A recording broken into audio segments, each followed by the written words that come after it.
Right, welcome everybody. Lovely to see you all here joining us. We're going to go through some very high-level views on how we can help manage foreign exchange so that companies can understand where the pitfalls are, where the opportunities are, what they can and can't manage. I'm going to go live with our slideshow. I'm Sharon Constançon. I'm Chief Executive of Valufin and Constançon Currencies, two foreign exchange risk management companies offering the same services but in different regulated environments. In so many companies, we find that foreign exchange risk is something that is real.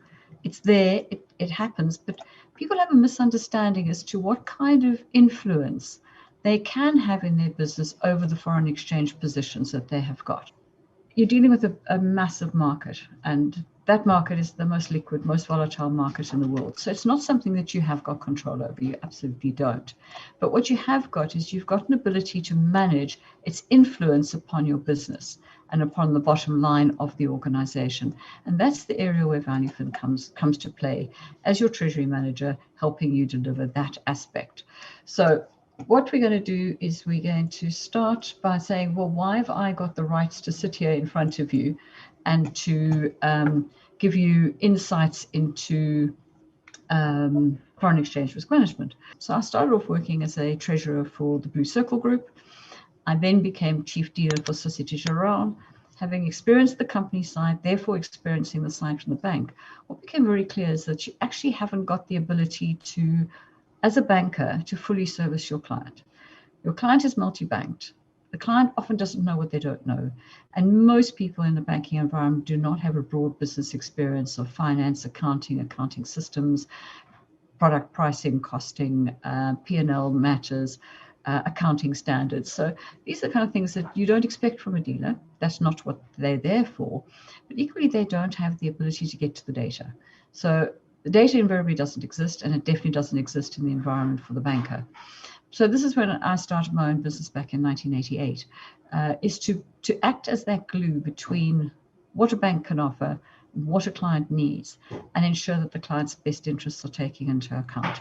So we don't fit in the traditional side of a currency service provider or service or broker or bank. We're none of those. We never ever touch our clients' money, and we are always looking after the client as being one of the members of their team. At a point in time, we listed the company in South Africa that I'd started in 1988. We listed in 97. I then moved on, as one does as a founder. There's a new energy for the organization, and returned to my mother country from my parents' perspective, and then continued into a governance world, and then picked up the foreign exchange side after a restraint of trade that I had to serve first. So foreign exchange is clearly in my blood for me to have got back into that position again. So the area I want to share with you now is that sort of passion that I have for currency management and how you can absorb some of that either by learning from us or by working with us. So the offering is importantly for the company. We start with the company. The company is the center of the universe, not the market, not my interest, not my agenda, your agenda as a company. What is your risk that can occur? How does that risk manifest in any way within your organization? And what are the different things? I was actually talking to somebody earlier today, and they were trying to understand the opportunities that can come to them if they were to be a provider to us. And one of the considerations that we had was how different a client might be. The question he asked me is, how do we cost a client? So is it difficult currency pairs or easy ones? Is it lots of volume? Is it infrequent volume? Is it a mix of multiple currencies? Do we have payments every day or once a month? Do we have an educated client? Do we have data available? What is the gist of what the customer looks like? And that is how the pricing is worked out.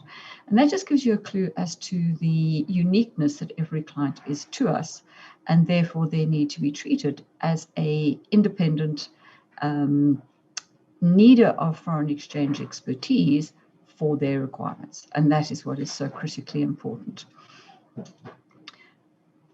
If you have a look at a customer's environment, they very need to cost their product. They need to have sales incentives. They need to have accounting stability. They want to understand where foreign exchange profit and losses that end up in the balance sheet income statement have come from. How does that all work? So the importance that we bring to that is a transparency of all that gray area that organizations suffer with, trying to understand how to get underneath the skin of what went to the balance sheet, why did it go to the balance sheet, what did it do in the income statement, how did I get here? And you particularly find this gets very complex for companies when they are in a position that the use of foreign currency accounts. So if you're in South Africa, a CFC account. If you're internationally, just it's a dollar account, euro account, sterling account, rand account, whatever currency it might be. And how things move in only, easy. In and out, difficult. Out, easy. So if you end up with a currency account that is not your home currency, with lots of flexibility or activity that goes in and out of it, this is where one of your highest risks for accurate accounting does come up. Your swap activity can generate fairly substantial positive and negative cash flows. It does not impact your profitability of the organization, but does impact the accounting. And this is another area where companies really do struggle to get the accounting right and end up with the right outcome in every respect possible. The other aspect that we bring to the equation is not only our sort of focusing on the business and having a broader business experience of understanding imports, exports, and trade, as well as the economies that they are operating within, is the total independence. And when I say that, if you think of it, boards of directors bring in non-executive directors. The idea of a non-executive director is to bring independence of mind, independence of thought, alternative thinking, challenge assumptions. That's all the kinds of things that we bring as an independent advisor to a company that imports or exports. So it's really important for us never to touch the money, never to be in a position where we are gaining through volume of activity, that we don't control the activity, the business controls the activity as to what volumes are going to happen. Our clients give us differing degrees of autonomy to make decisions for them. Some just say, I've purchased your service, get on and do what I would expect a treasury manager to do if I pay them the retainer stroke salary I pay you. Please get on and do the job. Others will say, this is something I find quite sexy. I find it quite interesting. I want to be involved, so I'd like to be part of the decision-making process. Other companies are saying, as part of my responsibility, role, and remit for my own job, how much I can't do this every day. I'd like you to prompt me. I'd like to be involved. I'm still taking accountability in every respect. You are just prompting and giving me the guidance, the options, the alternatives that I can work towards. So we become part of the team. So we're part of our customer's team. We work within the same environment. We have the same goals as the organization does, and we work within those goals all the time. So we are the right-hand person to the finance director, any of the other people in the finance team that are related to international trade.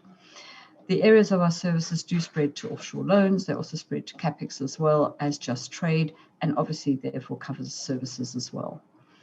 So we look at what is right for the company. What is their business strategy?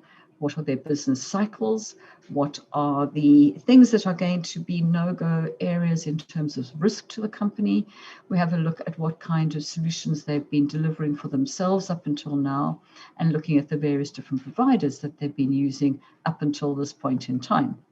So all of those together give us an understanding of the company, where they are at this current point in time, and overlay onto that the knowledge that we have.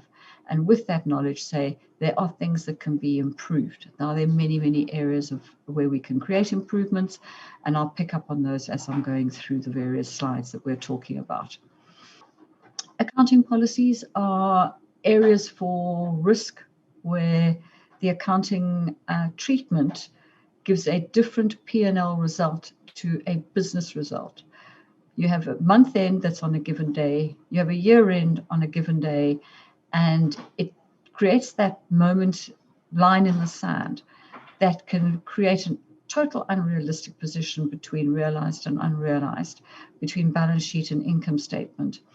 And depending on how you are managing the strategy, from a Forex management point of view, you can be creating more accounting rate relating to business risks, and you could be creating that spread and problem to a greater degree. So we're always very mindful of where our customers' year ends are, and also the kind of quality they might have for their auditors, how much the auditors know, how experienced are the auditors in seeing foreign exchange being managed rather than processed. Now, when it comes to process, the auditors are always happy because somebody's got a process, they've followed the process. The fact that it costs a lot of money, costs a huge amount of opportunity because a process rather than a management steps are being taken. Another area that can bring complexity to the foreign exchange side is the personal agenda as linked to incentive schemes within the organization. So how do you find a way of creating an incentivization that is stable, doesn't create unintended outcomes? I've seen examples within companies where the salespeople will hold or push forward sales orders according to where the currency rate is at the moment in time, because of the way the incentive program is balanced, that they are in a position that they can say, okay, if I hold it off and the rate goes from 140 to 142 or 140 to 138, I'll actually get a better income. So however much the deal is done, the existence of risk has materialized.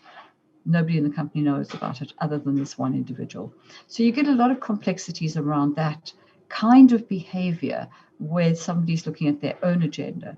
We see organizations where people will generate a sales, work out a costing rate, phone a broker, go online, find a way of getting a rate that suits them, applying that rate to it, and then that goes into the accounting system rather than having something more secure, more standardized, and more controllable for them. Other areas that you have that create a lot of complexity from a foreign exchange point of view are seasons.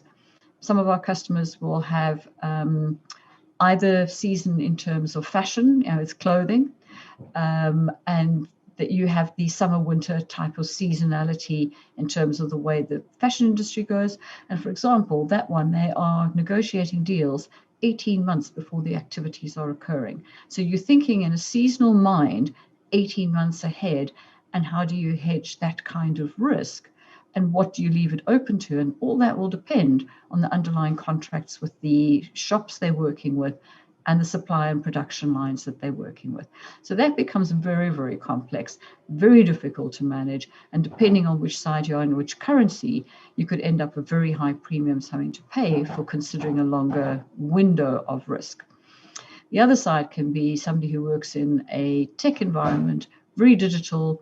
It's around, say, services, for example, and they're being paid on a month-on-month basis. They've got no idea what the volume of activity is next month versus this month because those sales have not materialized yet. So that creates another whole window of Forex risk opportunity to come in. And the problem we have is a lot of accounting systems will only recognize risk at the point they raise the invoice. And you could have anything up to a day to 12 months that sits between confirmation of order and actually the invoice being raised. So you have a whole window between order lead time, delivery lead time, credit terms, and where does that come into the accounting system, and where does it actually become risk that is in certain terms off balance sheet outside the accounting system, and how is that managed? So lots of complexities that come into that space. Where does foreign exchange risk arise? I think I might have covered some of these things. Now I'm looking now at the external market. So we're looking here at economic activity globally. Where are the currencies, economies relative to each other? Relative to the US, obviously, is very key. And how your two trading currencies are relative to each other, given the dollar might be as the intermediary currency in all cases. So you will see at the moment we're sitting with a weaker dollar, which is impacting, for example, sterling and euro to differing degrees, not to the same degrees, and therefore we're sitting with a euro sterling rate that is equally changing and moving, but not necessarily to the same proportion. If they were to the same proportion, you'd end up with a stable cross rate. And that is, as we know, a non-event. That doesn't happen. So you've got all the politics, you've got Brexit, you've got COVID, you've got emerging markets, you've got interest rates, you've got inflation, you've got global trends, you've got trade wars. So we can go on about all the influences that we see externally that we have no control over. But what ranges can we work in within the business that are comfortable for the organization? So if we look at another aspect of external, one of those are, who are the providers in the market? Is it a banking structure only? Is there a formal broker market? Is there an informal market that is not a black market, but it isn't the formal market? For example, in places like Nigeria, you have got a more informal market. For example, in South Africa, you have a degree of a broker market, whereas in the UK, you've got a very robust, quite deep broker market. All of these markets servicing their needs differently based on regulation, liquidity, maturity of those markets, central bank control, dual currency opportunities that have existed in some of these countries before. So a lot of it is around the economic maturity of the country and the economy as well. Within those brokers, they offer various different products. Some of those are quite complex if we're looking at some of the derivative structures, options or futures, or items that are traded on platforms, to the more simple market, which is a deliverable market, spot and forward. And within that, you have got degrees of complexity again, today, tomorrow, spot. And we've also got in the forward market various structured forwards that deliver degrees of cost, simplicity, but very seldom flexibility. Regulation we've talked about, liquidity, trends, and cross currencies are all items I have covered already with you. So putting those two aspects we've just covered together, that is where your profit and loss outcome comes. That's where the risk is to the business. There are so many moving parts. If an FD's got time to do this in their day job, or if the head of finance has time to do this in their day job, even if a treasurer who is not looking after multiple aspects of treasury has time to do this all day, they should be employing somebody who is a foreign exchange specialist, because you've got to be on top of it all day. Somebody's got to be watching it all day. You've got to be having points at which you are going to act clearly defined in your risk profiles that are very flexible, with the added overlay of an intelligent person being able to interpret how best to respond. So we become the best friend of your senior finance people, where we keep them more informed than they were before. The activities of the business are handled in a far more professional manner. And the opportunity for lack of information, lack of knowledge of the market to create a risk to the business becomes far less. How many times have we seen a company, a finance director, a person saying, I wish I'd had time today because I see the sterling went to 141 or 140 and a half, and now we're sitting back at 139, early 140s, and I missed the opportunity. Gets into work the next day, oh, and we're another 100 points lower. Gets into work the next day, another 100 points lower. So it's always a moving target, and this is not where a finance director or a head of finance should be spending their time. We often see CEOs getting very embroiled in this part of the business. That is not the best use of their time. They should be running the company. That's where you use lawyers for, you use HR specialists for, you use management accountants for. This is why you outsource to specialist skills, and that's very much where we sit, is in that space of specialist skills. So typical strategies that we encounter out there when we get to meet new companies, and some of you who've been in organizations will be smiling now. How many companies do we come across that don't cover at all? Chatting to an organization the other day who are operating in 4 countries globally. They have never taken cover ever before. Some of their projects are anything up to 2 to 3 years of risk, and they've got short-term risk. Some of them are loans in foreign currency. I mean, the degree to risk to the business and the degree of risk to accounting and the projects that they're in is very, very high. So But that risk, because it's opportunity, there's no ways the accounting system is picking it up. So there's no way they know how much money they've lost, other than projects are typically not as profitable as they'd expected. Certain cases you will get some degree of accountability of that degree of loss, because they're working in an environment where they're working outside of the accounting system to try and pick up and understand what that opportunity loss might have been. If you look at another strategy of being fully covered or nearly fully covered, problem you've got with strategies like that is they don't allow for the fact that the underlying business is changing. If we had a 100% covered strategy for an organization in February last year, and you see the impact on volumes of business because of COVID, either because they tripled their business or they quartered their business, the result of that is such a dramatic change that you are going to end up with a risk on the currency side that was greater than any business risk you could have faced. So you don't want to end up crystallizing a risk that you don't need to have. So no cover is not a good idea. Full cover in some circumstances is actually more risky than having a no cover rate, because you create a risk if something goes wrong in your business side of it. What you're looking for is a strategy somewhere in between that is liquid, it's changing, it's monitoring, it's adjusting, it's living the life of the business at the same time. So that is quite important, allowing for degrees of change and also creating a stable environment for the currency as a result of the averaging effect. So we work with the philosophy of lots of decisions, never fully covered, never uncovered, so that you are creating it effectively is almost like you're creating the outcome of an option with all the flexibility, without any of the cash and without any of the market-related risks upon it. A lot of companies just ignore part of the risk window and say we have to be 100% of our short term. People then don't process paper, they double process paper, they process paper in advance. So you're 100% of what? So it becomes a very gray area. And that's where policy then becomes an issue. Another area where we've seen this quite evident in an organization we were researching recently, where they make the payments based on the paper flow in the organization. There's no visibility of saying, okay, here's a budget, here's a sense of what we're getting from certain business streams in the business. We can't give you exact, but at least we've got an idea of what we expect the business to be able to see in volume terms, and that is adjusted according to market conditions. And in their case is they have no idea what their foreign exchange turnover is. They have no idea what their annual exposure is to it.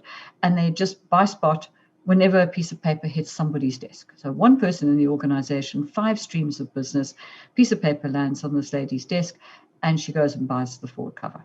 So the banks look at this and think, oh, this is great. This is money, easy way to make money. So it doesn't work with process overlaying reality of thinking the business through from a risk management point of view. And then we get those that look at natural hedging. So if you look at natural hedging, the problem you've got is the degree of, and the timing of, and the accounting of, and also the costing of the underlying underneath. So yes, natural hedging sounds right. It has an element that absolutely is right, but there's a good number of elements that are not right to be adopting natural hedging. So you need to be able to find that pocket within that does work and use that. A lot of companies just never convert. I'm chatting to a customer the other day, potential customer the other day, and they're sitting with a huge amount of funds on account, and it's effectively in dollars. Their home currency is not dollars, and it's a balance sheet item. They don't revalue it. I mean, how their auditors managed to handle this thing, I've absolutely no idea. And this is a massive risk to the business, but they don't consider it, don't look at it, don't bother about it. There's $1 million, so what? There's $1 million, it's cash. They see it as cash. They don't see it in any way as being a potential risk or opportunity in the business. So they're buying dollars all the time. They're sitting with dollars. So it's a very unusual way of seeing things. Another strategy we've seen, which I actually haven't got mentioned here, now that I think about it, is where we'll get an organization that imports and exports, and they will cover the imports and they won't cover the exports, or vice versa. And the result of that is you actually are doubling up your risk rather than halving your risk. So a strategy that we find, again, sounds good to a finance department or to a finance committee or to an executive when explained. But actually, if you understand the moving parts, it's actually made your position worse than better. Interesting, the touch chain that exists for an organization where policy says to them what they need to do. It's unsurprising to see 10 plus people that will touch something, a foreign exchange exposure, between order and it finally being paid. Actually, sometimes way more than 10 people. And it's in those points of contact with an accounting system, with a person, with a process, which is where you have risks of delay, people interpretation, errors being accumulated, manual processes. And what we've also seen a lot of organizations doing is automating things to the point that everything is flowing through, but there's no logic, no human interaction, no actually understanding what impact actually there is on the business at that moment in time. So you're losing the point to focus on, should we be thinking differently now? Everything is just automated. So that's the other end of the scale. And then we also look at who makes decisions. Who decides? How do they decide? How do they respond? How do they react? How does that timing happen? And then who do they actually turn to? Is it a bank? Is it a broker? What other form of supply to their needs do they turn to? And then what kind of product are they going to interface with? So I suppose what we're doing is everything up until that. And then what we do is we actually then ensure that that set of decisions I've just been through now are done in a cost-effective manner for the business, risk-effective manner for the business, and information and transparency point of view in every way. So you can't control it, but you do know what's going on. And that is the important aspect where companies at the moment just cannot achieve that.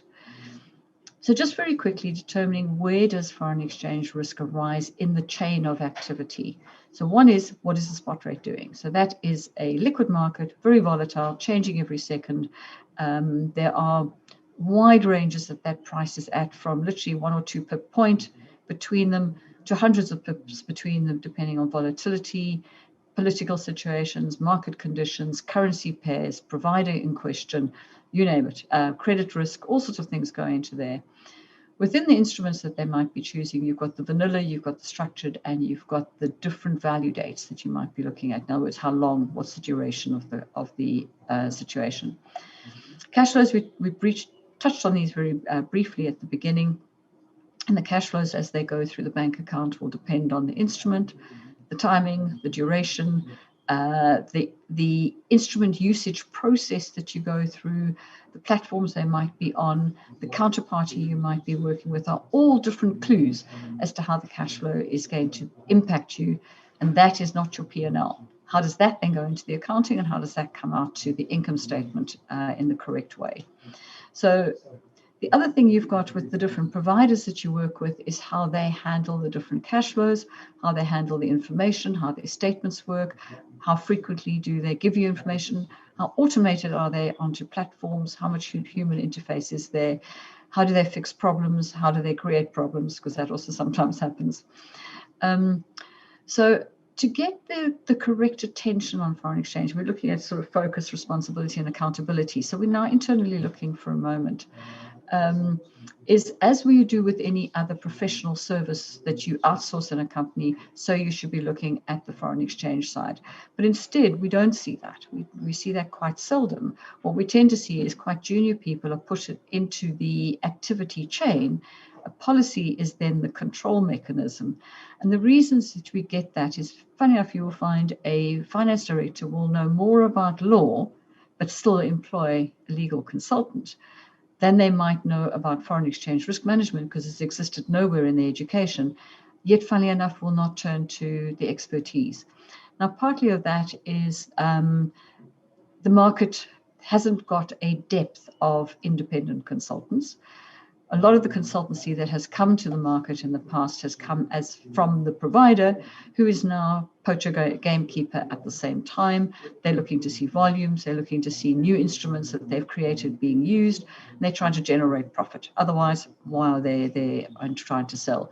So it's quite funny when I find them coming to me and they've picked me up through some mechanism to now actually give me some foreign exchange advice, and they're trying to sell me some concocted instrument that they put together. I said, you've clearly not done your homework, because I'm the one person you don't sell that kind of stuff to, because there's absolutely no way I'm going to listen to it. Because you get junior people trying to sell a structured product which is highly complex to a person who's in business with a serious finance capability or business ownership capability, and you've got somebody who fits into a sales category type expertise, and the two are not going to win. So it's interesting as to how that is then. For example, we will receive all that sales pitch, and every now and then, absolutely, I pick up in a provider a nuance, a niche, a something different that they will do to other suppliers, and then consider them in our portfolio to be able to deliver services. So everyone that delivers on the other side, the provider side, are pretty unique themselves. There's a degree of generic, but within that, there's lots of nuances around, for example, who wants deposits for forward contracts, who doesn't, who does mark to market, who doesn't, if so, at what percentages in both those cases, what kind of instruments do they offer, how do they manage change in term, how do they work with utilization of products. All those can vary within 5 different organizations, and they are classified as the same kind of provider. So the most important thing we look at is making sure that the company is making the right decisions at the right time for the right reason, well thought through, well documented, retain that decision-making knowledge that is captured and kept for prosperity. Because when you look back, it's always easy to criticize. And if you try to make one decision a year, you will be wrong. At some point in the year, you'll absolutely be wrong.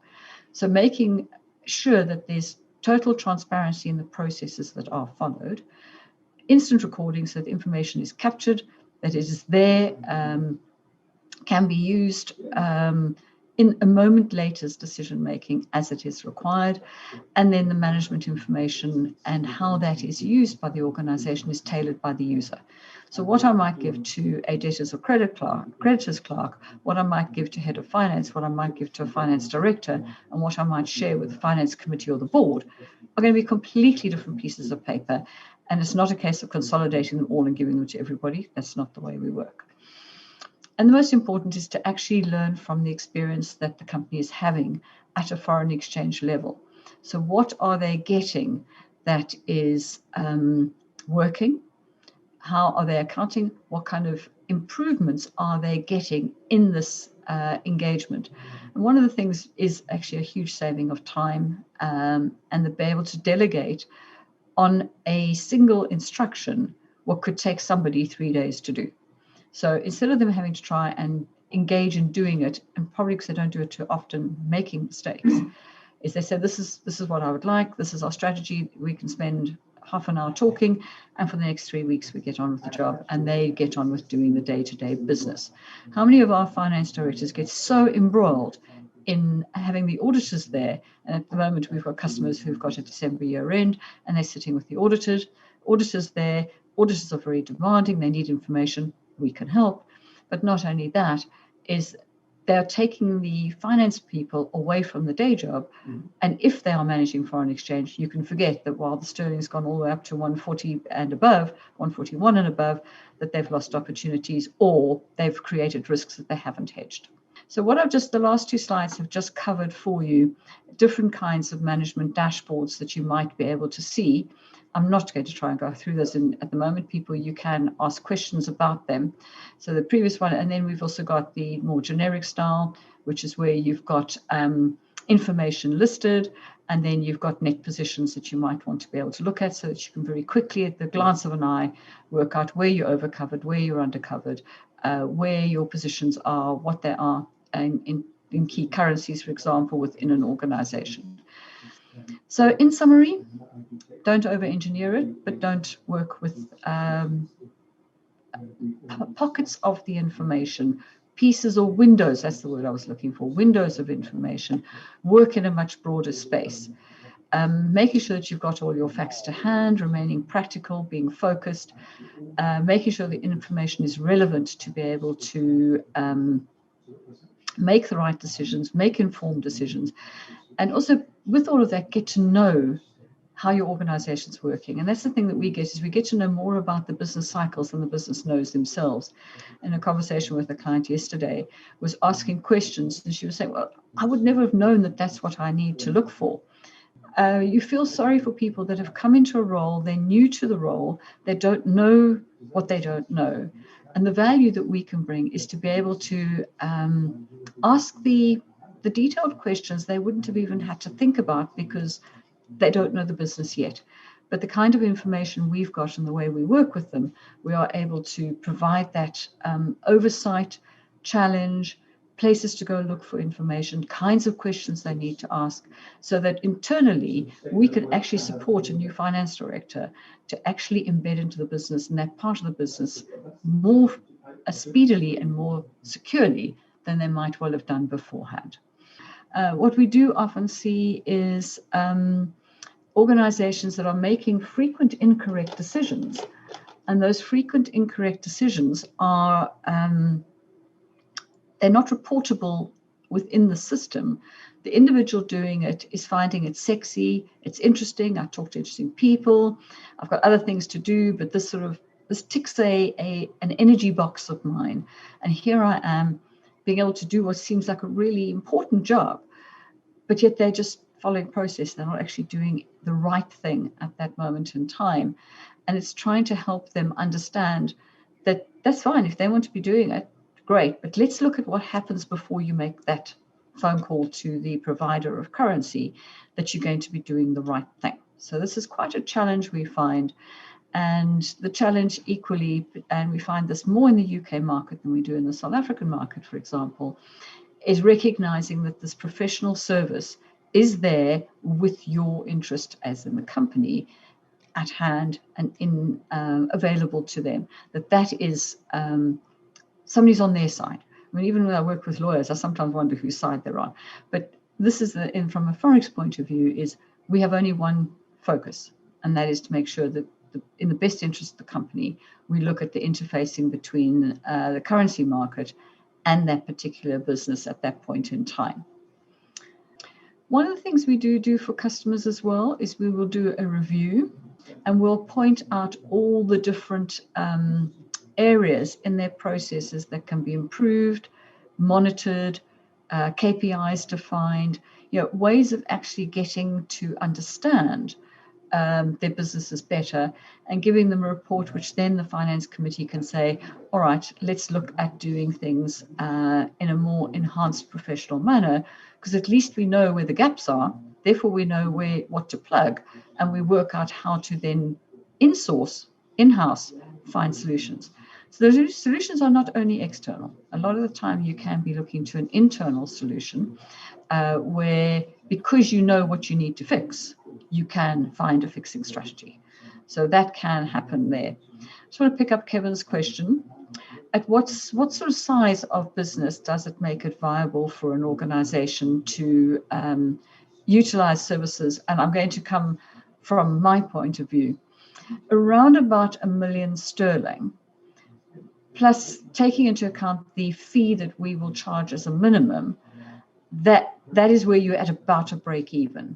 Anything under £1 million, there will be potentially a cost to our service on a direct money for money basis, but not when you're looking at accounting improvements, time improvements, management information improvements. Those you will still all get. But if you just say, by doing things better, I'm likely to have an improvement in my portfolio of, let's say, 2%, which is what we tend to say over the 3 decades. It's in excess of that.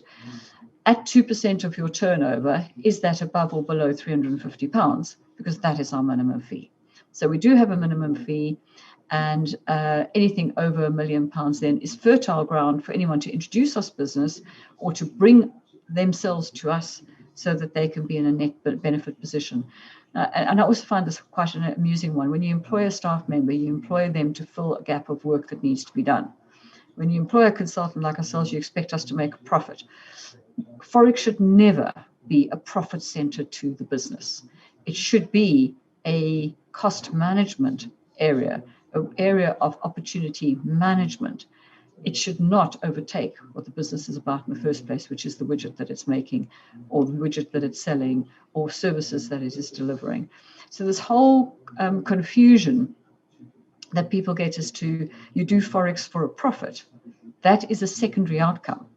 Great if you're doing it properly, but your objective is to risk manage the business so that the benefit of price is in your product, so that you get a greater market share because you're more competitive on the pricing at the same net margin. That's where you should be looking at, not focusing on, is Forex making me profits? Things we've done for customers quite often, which is quite advantageous, is they've got a tender, and a tender in a certain currency. They say we've got a tender in euros, and we are sitting with a euro portfolio. We've got some cover, we've got some exposures, we've got an annual budget, but we have to supply a fixed rate for a tender that has to last 30 days, 90 days, or whatever that might be. Now that's where we can sit and say, let's have a look at the portfolio. How can we balance your portfolio that without creating risk, we can give you a firm rate that you can hold to for a period of 90 days. That's a saving hugely for a business in the security of being able to tender at a competitive price, because they don't have to put in a volatility margin. Another area we will see benefits is when you're looking at costing a whole season. Now, if you cost a season at a fixed rate, the salespeople get on with selling, and they stop worrying about all this other thing clouding their brains with P&L to their personal bottom lines. You've got a fixed sales rate. We've then got the foreign exchange behind that to secure it, and then they can deliver a flow of product into the market at a consistent rate. And that is competitive, that they've been able to create in advance.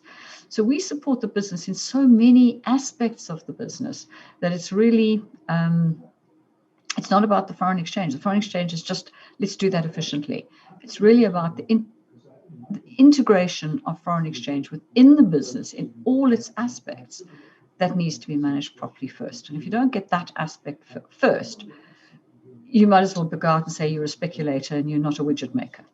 And that's not where any form of business should be putting themselves. Another area that we do operate in is working with the finance committee, risk committee, audit committee, board. And that's over and above operating with the finance director, people who are related to a treasury operation, people involved in sales in the organization. Actually, it's interesting how many times we help companies upgrade their sales processes.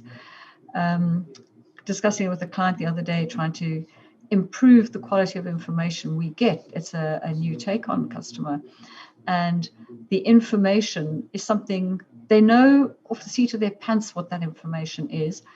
If you ask them to guess it, they would get within reasonable knowledge of it, but they've got no visibility of the sales side of the business until the invoice is raised, which in their case is the day they are expecting the money to flow. So they sit with anything from a 30-day to 90-day cycle of risk, and they only know about it the day they're physically going to do the foreign exchange. There's absolutely nothing that is going through the risk management aspect of that business at any point before that.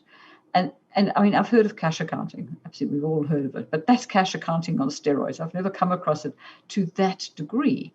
And it's helping the customer realize what that is doing to their business, what that's doing to the P&L, but also what is that doing to the way they run the business. If they run the business with different information, they potentially are going to make much more quality business decisions. I think that is probably Valufin and Constançon Currencies' summation of foreign exchange strategy. how it influences the business to the degrees it does and in the depth that it does. And obviously we'll welcome anybody using us as a sounding board on any questions that you might have. And obviously look out for us in social media and in the market. Please give us a call if you need anything. And even if that is, as a result of this exercise, you want a 15-minute just sounding board conversation, absolutely free to have that conversation. So thanks very much. I do see a couple of cameras that have come on. We look forward to catching up with you guys in the real world of either LinkedIn, social media, conversations, or hopefully one day on the telephone or Zoom. Look forward to it. Thanks very much, everyone.